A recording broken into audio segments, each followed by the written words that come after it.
Buongiorno da Rosolina, buongiorno da Leandro Maggi, siamo con Giovanni Carlinda che è uno dei responsabili di Legambiente di Rosolina. Cosa state facendo oggi in particolar modo?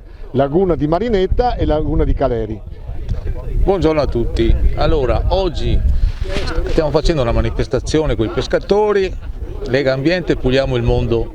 Quest'anno abbiamo voluto fare questa manifestazione insieme a loro per cercare di dare tanto un'immagine al nostro territorio e anche una pulizia come si deve, perché prenda anche esempio che questa cosa può essere periodica, perché è un posto meraviglioso che si può visitare, vedere e ammirare la laguna, che è qualcosa di bello, la laguna qua di Moceniga.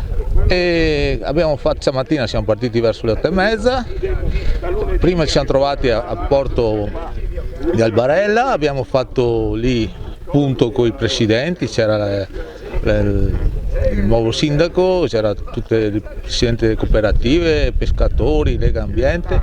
Lì è partita la prima pulizia, abbiamo pulito tutta la zona del porto di Moceniga, dalla punta fino in fondo, dalla parte delle cavane e poi anche dalla parte strada. Abbiamo fatto 3 punti di raccolta che adesso verranno tirati su da Ecoambiente.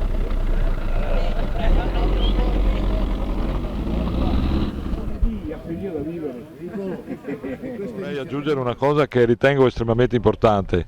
Queste sono iniziative per dare l'esempio, sono iniziative dimostrative e vorrei che le amministrazioni locali prendessero atto di queste tematiche dell'inquinamento e cercare di sensibilizzare l'opinione pubblica, perché non solo noi come Legambiente ma anche le amministrazioni comunali e pulizie locali e tutto devono impegnarsi per migliorare il nostro territorio.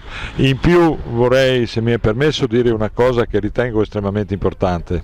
Noi siamo qui nel Delta del Po, tutte le amministrazioni parlano con enfasi del Delta del Po ed è giusto ed è vero, perché è una bellezza veramente meravigliosa, però mi permetto di suggerire a tutti i sindaci del Delta del Po di mettersi attorno a un tavolo e cercare, al di là dell'appartenenza politica di ognuno, di trovare una forma di collaborazione e una sintesi per far sì che con i nuovi finanziamenti europei, cosiddetti PNRR, di trovare il modo e la formula per far venire degli investimenti e cercare di creare delle infrastrutture in modo di creare ricchezza per il nostro territorio. Ne ha veramente bisogno.